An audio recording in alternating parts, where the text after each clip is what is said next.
untuk bisa survive kan kita harus bertahan dulu gitu. Itu sih. Terus kedua, kalau misal kita terus-terusan membandingkan diri kita dengan orang lain, kita nggak akan berkembang Mas, nggak akan bisa mengembangkan seberapa jauh sih kita bisa untuk ngelakuin sesuatu gitu. Jadi kalau misalnya lagi suntuk sekarang, lagi males sama kuliah apa segala macam, coba lihat di luar, lihat sekeliling, apa ya, dunia itu nggak akan ngikutin kita gitu loh, tapi kita yang harus bisa adaptasi sama dunia gitu. Gitu sih. Kalau misalnya teman-teman sekarang lagi gak mood, sekeliling itu nggak bakal ngikutin mood teman-teman gitu. Jadi kalau misalnya terus-terusan nggak mood, kapan mau berkembang, kapan mau bisa mencoba untuk survive kayak gitu. Survive itu bukan untuk besok, tapi dicoba sekarang, trial sekarang, errornya besok, dicoba lagi gitu. Jangan kebanyakan healing. Nice, itu dia. Jangan kebanyakan healing, oke?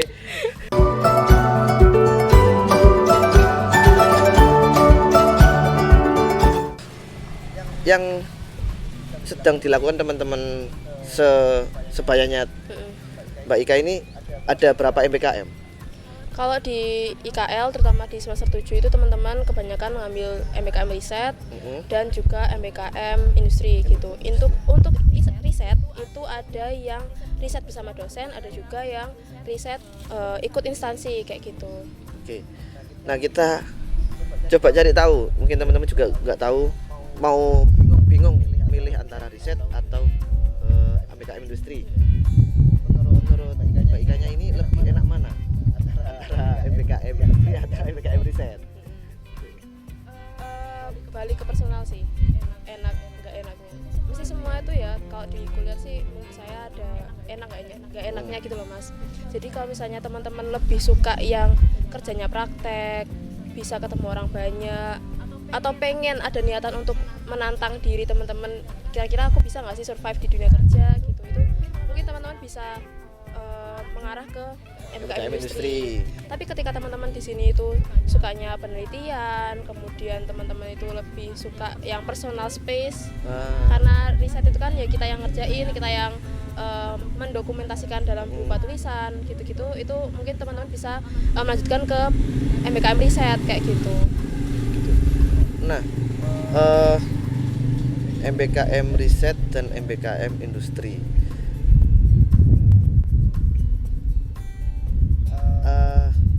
Ini dua MBKM ini apakah ada, balik lagi ya, saya itu bertanya-tanya kenapa kok gak banyak yang masuk ke MBKM ini gitu. Kenapa kok gak ada open recruitment? Tahu nggak, pernah tanya ke dosen nggak? Open recruitment itu kayaknya sih yang saya tahu yang cuman yang deket-deket sama dosen itu sih. Untuk MBKM industri atau gimana nih? Atau dua-duanya? Dua-duanya. Secara umumnya lah. Ya mungkin itu bisa dibilang kekurangan dari kita sih Mas, kayak kekurangan dari kampus, terus kemudian kebijakan, dosen juga kayak gitu. Yang saya rasakan memang seperti itu gitu. Mungkin teman-teman yang bisa ikut MBKM itu hanya orang-orang tertentu, mulai dari dosen yang itu sih, apa yang ngajak juga karena dekat dan sebagainya gitu. Selebihnya sih sebenarnya itu kebebasan teman-teman untuk bisa memilih gitu, mau ikut MBKM atau tidak. Tapi di situ juga ada privilege dari deket enggaknya sama dosen itu tadi. Itu sih Mas. Kalau misalnya dibilang apakah itu sepenuhnya privilege, enggak. Tapi deket sama dosen itu jadi faktor penting, faktor penting untuk bisa ikut MBKM. Tapi bukan berarti itu menjadi apa ya, teman-teman berkecil hati gitu Mas. Kita ya tetap berusaha. Kalau misalnya teman-teman memang ada niat, ya mulai dipersiapkan dari sekarang, mulai dipersiapkan saya harus kayak gimana, mulai dari pendaftarannya. Jadi sehingga ketika dosen itu dengar niatannya teman-teman emang seniat itu, jadi dosen tuh yakin gitu untuk bisa mendukung teman-teman hingga nantinya masuk ke misalnya MBKM industri, teman-teman bisa langsung bisa mengajukan, kemudian bisa diarahkan ke sana kayak gitu. Begitu juga untuk MBKM riset kayak gitu. Saya kan berdasarkan pengalaman saya, dosen juga ngelihat dari niat enggaknya kita sih Mas kayak gitu. Teman-teman juga mungkin yang belum tahu, Kak Ika ini juga salah satu yang mendapatkan APRI ya, lolos APRI. Nah, ini saya bertanya-tanya apakah APRI itu juga salah satu ikut MPKM riset? Kan juga APRI juga tentang riset juga itu. Apakah termasuk MPKM riset atau enggak? Oke, mungkin dari teman-teman belum tahu ya Mas, APRI itu apa. Jadi APRI itu adalah asosiasi pengelolaan rajungan Indonesia. Mereka membuka semacam lomba proposal gitu tentang penelitian yang berkaitan dengan rajungan kayak gitu. Nah, kemudian alhamdulillah kemarin saya dan tim mendapatkan pendanaan dari sana. Kemudian pertanyaannya apakah riset tersebut bisa diklaim sebagai MPKM riset? Di situ sebenarnya kalau misalnya kita tidak mengajukan ke Kaprodi atau pihak kampus itu nggak termasuk sih Mas, nggak termasuk MPKM riset gitu. Cuman kita memperjuangkan itu, terus kemudian karena mungkin persyaratannya sudah memenuhi kayak gitu dan perjalanan risetnya juga hampir 1 semester kayak gitu, itu akhirnya bisa diklaim sebagai MPKM riset gitu. Jadinya teman-teman saya di tim saya itu mereka sekarang menjalani MPKM riset. Hanya saja untuk laporan pertanggungjawabannya mungkin teman-teman itu di LPPM, teman-teman ini enggak kayak gitu. Jadi ya udah kita sebagai membuat mungkin outputnya hanya jurnal kayak gitu, tapi untuk laporan pertanggungjawaban apa segala macam itu enggak ke kampus tapi ke instansi terkait. Kalau masuk MPKM riset ini saya juga bingung. Kenapa Mbak Ikanya kok masih ngambil mata kuliah? Karena saya nggak ambil MPKM riset Mas. Oh, cuma timnya? Saya cuma ikut riset, tapi saya nggak ambil MPKM riset karena sebelumnya saya udah MPKM industri dan ada matkul wajib yang belum saya selesaikan gitu. Saya kan nggak mau molor ya, kalau misalnya selesai sekarang ya diselesaikan sekarang seperti itu. Tapi bukannya MPKM itu maksimal itu 2 semester. Iya Mas. Kenapa kok nggak ngambil semester 6 yang industri dan semester 7 ini ambil riset? Niatnya seperti itu, hanya saja kita di prodi itu terhalang karena kita belum, atau saya pribadi belum ambil mata kuliah wajib gitu. Jadi kalau misalnya saya mau ambil MPKM itu tadi, saya harus menyelesaikan semua mata kuliah wajib. Oh, berarti yang wajib nggak bisa dikonversikan? Tidak. Karena matkul wajib itu bisa dikonversikan itu juga berdasarkan pertimbangan ini ya Mas ya, mempertimbangkan dari kesamaan apa yang kita risetkan sama yang diampu di mata kuliah tersebut gitu. Jadi kalau misal kayak risetnya Mbak Ika ini tentang rajungan, itu bukan berarti kayak AMDAL masuk ke konversi. Enggak, itu ya. Enggak. Oke. Kan nggak ada kaitannya tuh. Nggak ada kaitannya. Gitu. Oke. Nah, dari APRI ini sendiri, kita berbahas tentang APRI. Tahapan bisa lolos sampai APRI itu melalui berapa tahapan kira-kira?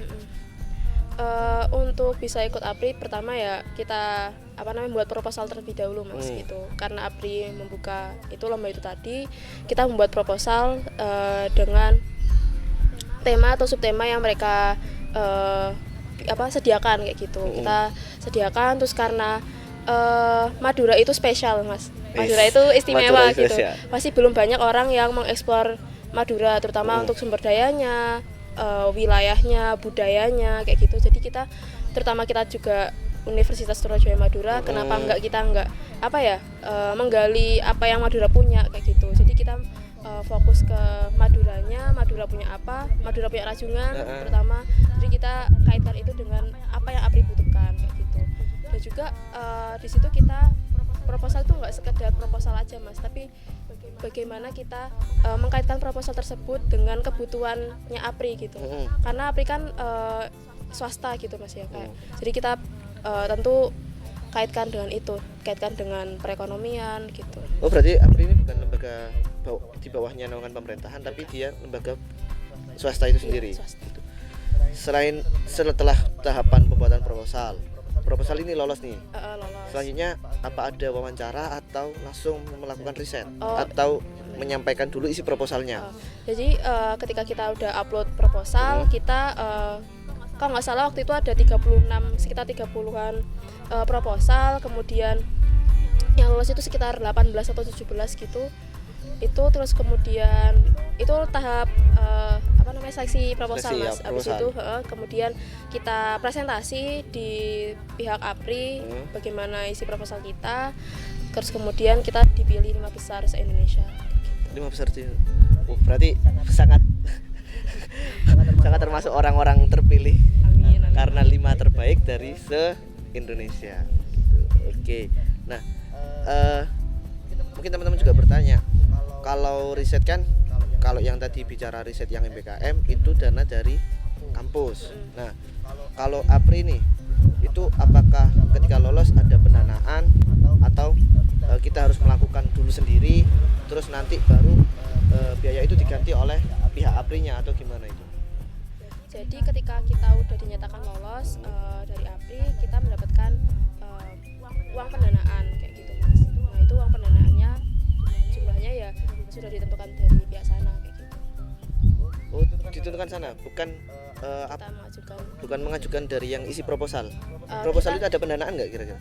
Di proposal kita juga mengajukan berapa dana yang kita Kita butuhkan. butuhkan gitu. Nah kebetulan itu sesuai dengan APRI APRI berikan. berikan gitu. Oke. Dana teman-teman. Jadi kalau teman-teman pengen dapatkan dana, ya ikut APRI. Tapi bukan untuk masuk ke pribadi, Iya. tapi harus menyelesaikan tanggung jawab yang diambil gitu. Nah, selain benefit dana itu kan bukan benefit sih ya, kalau kita bisa mengelola mungkin pasti ada sisa benefitnya pastinya ya kan. Itu salah satu benefit. Nah, selain benefit itu apakah kayak setelah kita mengerjakan APRI itu benefit lainnya itu apa selain itu?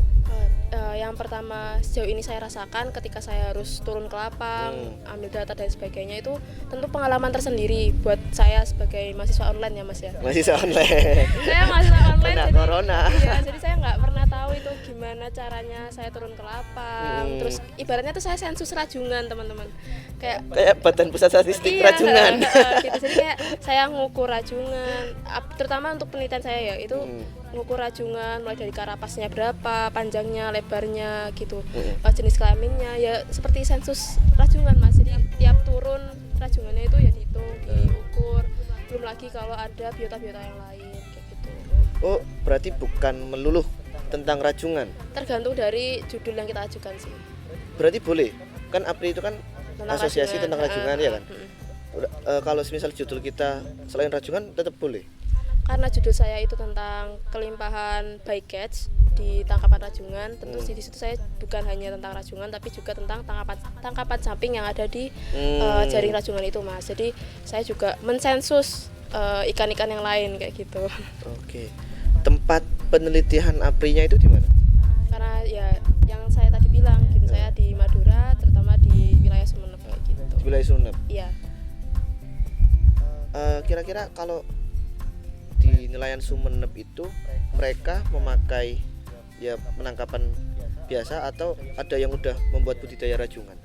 Kalau di tempat yang kami tuju dan juga karena kita tuh menyasarnya ke nelayan rajungan yang nangkap mulai dari pakai bubu, pakai jaring gitu. Jadi setahu saya sih masih pakai itu sih Mas, masih pakai yang tradisional gitu, masih belum yang budidaya.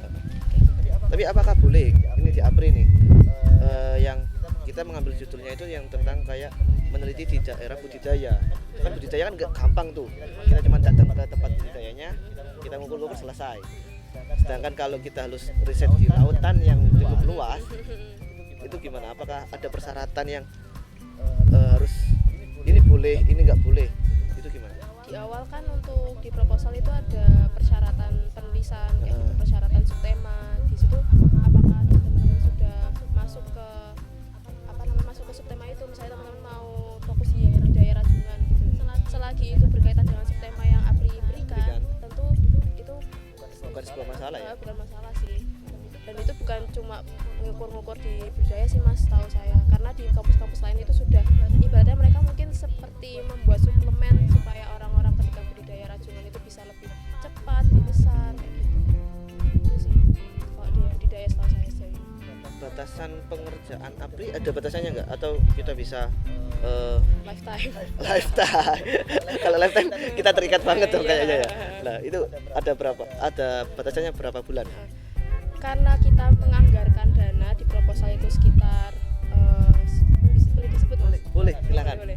Jadi 10 juta, jadi kita hanya menghitung-hitung itu sekitar 3 bulan gitu. 3 bulan. Dan itu sesuai dengan pihak APRI juga kayak gitu. Berarti pihak APRI juga menyodorkan batasannya juga? Kalau misalnya secara waktu penelitian enggak, tapi untuk dana sih, dananya dibatasi sih Mas. Oh, dana itu dibatasi. Oh. Gitu.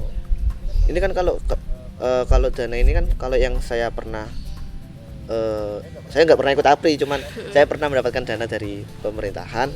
Tapi itu pasti turunnya separuh-separuh. Apakah di APRI juga sistemnya seperti itu atau di awal ini saya berikan 10 juta silakan melakukan penelitian atau seperti apa itu? Kalau di APRI di tahun ini yang saya ikuti itu mereka pakai metode 70-30 Mas. Oh, Jadi 70-30. jadi di awal mereka memberikan 70, kemudian yang 30 ini mereka keep. Berdasarkan asumsi saya sih 30 itu di keep untuk bisa memastikan kita tuh benar-benar menyelesaikan luaran dari yang mereka minta kayak gitu. Mulai data mentah dan luaran-luaran lain gitu. Apa itu luaran lainnya? Ada berapa luaran? Oke, untuk luaran dari APRI yang diminta untuk tahun ini itu ada laporan pertanggungjawaban, kemudian jurnal yang mengatasnamakan APRI. Pakai jurnal juga? Iya, Mas. Ada batasan apa namanya? Jurnalnya harus sampai tahapan apa? Enggak sih. Atau harus masuk Sinta berapa? Enggak ada. Enggak ada. Terus ada video sinematik juga. Video sinematik. Iya, itu sinematik. Kita harus ya bisa serba bisa Mas kalau ikut APRI ini. Gitu. Terus ada juga kita tuh harus ngupload di Instagram gitu atau Twitter. Itu kita ngupload kegiatan kita selama penelitian gitu. Instagram atau Twitter atau keduanya? Salah satu berarti? Salah satu. Jadi kalau saya sih lebih fokus di Instagram, cek Ika Masrul_. Iya, itu bisa dicek di bawah ini. Nanti di link deskripsi ada IG-nya Mbak Ika. Oke. Gitu Mas. Terus ada lagi itu foto-foto atau dokumentasi yang kita lakukan di lapang kayak gitu. Itu sih. Berarti luarannya nggak ada kayak presentasi lagi, nggak ada? Oh iya juga ada data mentah. Data mentah itu yang paling utama sih yang diminta sama APRI kayak gitu. Oh, data mentah. Terus kemudian apakah nanti ada presentasi dan lain sebagainya? Kalau melihat dari pengalaman kakak-kakak tingkat sebelumnya itu ada Mas. Cuman sejauh ini masih belum ada informasi lebih lanjut karena memang untuk APRI Youth Innovation 2020 itu masih belum ada informasi lebih lanjut gitu. Sejauh ini masih mau menyelesaikan luaran dari APRI itu. Ada ini nggak apa sanksi atau apa ketika kayak ini kan kita mengikuti sebuah proyek yang ada uangnya, pasti kalau menurut saya pasti ada sanksinya itu ketika kita nggak bisa menyelesaikan apa yang diberikan, apa yang harus diselesaikan yang diberikan oleh APRI. Kalau semisal tiba-tiba kita nggak menyelesaikan penelitiannya itu ada sanksinya nggak? Sejauh ini mulai dari surat pernyataan penelitian yang kita buat itu masih belum ada tercantum apa ya Mas, tercantum kayak sanksi yang kan kita dapat gitu. Hanya saja untuk di secara tertulisnya kita udah ada materai yang terutama itu udah ibaratnya diakui hukum gitu. Terus kemudian sanksi sosialnya atau sanksi normanya sih menurut saya nama kampus kita bakal tercoreng kalau misalnya kita tidak menyelesaikan penelitian ini dengan baik sih. Berarti bisa juga nanti kampus di blacklist oleh APRI berapa tahun sehingga mahasiswanya nggak bisa ikut APRI lagi gitu ya? Prediksi saya sih kayak gitu. Oh berarti seperti angkatan saya yang pernah dapat APRI kayak Bahri itu ya? Bahri itu APRI bukan? Bahri itu PKM. Yang dapat APRI itu dulu Mas Udin. Bukan Mas Udin. Mas Pahat ya APRI itu juga. Kalau nggak salah itu juga langsung kerja ke APRI. Ya itu salah satu benefitnya mungkin itu ya. Iya, mungkin itu saya mungkin ya mau promosi ke APRI. Barangkali dilihat APRI ya. Promosi jabatan, Pak. Promosi jabatan. Oke. Mungkin direkrut jadi enumerator saya siap. Siap, enumerator di wilayah Madura. Ya, di Madura. Di Sumenep kan masih belum ada. Di Sumenep belum ada enumeratornya. Belum. Di sana masih ada Mina. Mina itu. Kalau misalnya di APRI itu kalau kata dosen saya sih ada di Pamekasan pusatnya. Oh, ada di Pamekasan. Gitu. Nah, kita berbicara tentang APRI ini, mungkin Kak Ika bisa ngasih tips and trik kapan pembukaan lagi APRI ini. Mungkin Kak Ika tahu pembukanya itu setiap tahunnya itu di bulan apa. Jadi teman-teman kan kayaknya info APRI itu sering terlewat di telinga teman-teman mahasiswa deh kayaknya. Apalagi kalau teman-teman mahasiswa yang jarang melihat media sosial itu. Nah itu kira-kira ada info nggak buat teman-teman ini? Mungkin kalau misalnya apakah itu jarang terdengar, mungkin ya teman-teman jarang ini ya cek sosial media, karena untuk Instagram dari APRI sendiri itu benar-benar aktif teman-teman. Jadi jangan dilewatkan, follow sekarang. Follow sekarang. APRI apa IG-nya? Ya, APRI Indonesia. Oh, Atau Rajungan Indonesia Mas. Rajungan Indonesia. Rajungan Indonesia di Twitter juga ada gitu. Itu mungkin bisa teman-teman follow. Soalnya kalau misalnya kalau zaman sekarang kita terlewat informasi itu benar-benar sayang sih gitu. Sayang banget gitu. Soalnya karena kita digitalisasinya udah luas banget. Benar gitu. Jadi kita ikutin terus beritanya, terus kemudian mungkin APRI itu bakal buka lagi. Prediksi saya sih mungkin pertengahan tahun depan kayak gitu. Pertengahan tahun. Ini prediksi aja teman-teman, tapi juga harus bisa. Kak Rara prediksi hujan. Ini Kak Ika prediksi APRI. Ya reach out sendiri gitu loh ke APRI kayak gitu. Kalau misalnya pengen ikut APRI Youth Innovation tahun 2023 kayak gitu. Semoga dibuka lagi biar teman-teman ada kesempatan untuk bisa mengembangkan penelitian rajungan di wilayah Madura gitu. Oke, terima kasih banget atas informasi yang sangat luas tentang MBKM Riset, tentang APRI maupun MBKM lainnya yang sudah dipaparkan. Sebelum ditutup ini, ada pesan atau motivasi buat teman-teman biar semakin semangat untuk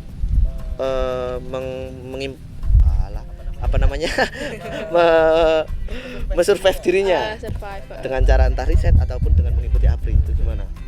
Kalau misalnya mungkin teman-teman yang paling dekat dengan program MBKM itu sekarang semester 5 gitu ya Mas ya. Iya. Nggak menutup kemungkinan untuk semester di bawahnya juga. Tapi kalau misalnya lihat kondisi teman-teman terutama IKL untuk saat ini bertahan gitu. Udah berjalan sejauh ini gitu. Bertahan aja untuk bisa tetap, maksudnya kayak untuk bisa survive kan kita harus bertahan dulu gitu. Iya. Itu sih. Terus kedua, kalau misal kita terus-terusan membandingkan diri kita dengan orang lain, kita nggak akan berkembang Mas, nggak akan bisa mengembangkan seberapa jauh sih kita bisa untuk ngelakuin sesuatu gitu. Jadi kalau misalnya lagi suntuk sekarang, lagi males sama kuliah apa segala macam, coba lihat di luar, lihat sekeliling, dunia itu nggak akan ngikutin kita gitu loh, tapi kita yang harus bisa adaptasi sama dunia gitu. Siap. Gitu sih. Kalau misalnya teman-teman sekarang lagi gak mood, sekeliling itu nggak bakal ngikutin mood teman-teman gitu. Jadi kalau misalnya terus-terusan nggak mood, kapan mau berkembang, kapan mau bisa mencoba untuk survive kayak gitu. Survive itu bukan untuk besok, tapi dicoba sekarang, trial sekarang, errornya besok, dicoba lagi gitu. Jangan kebanyakan healing. Nice, itu dia. Jangan kebanyakan healing, oke? Oke. Terima kasih banyak Kak Ika atas waktunya. Jangan lupa like, share, and subscribe. Terima kasih.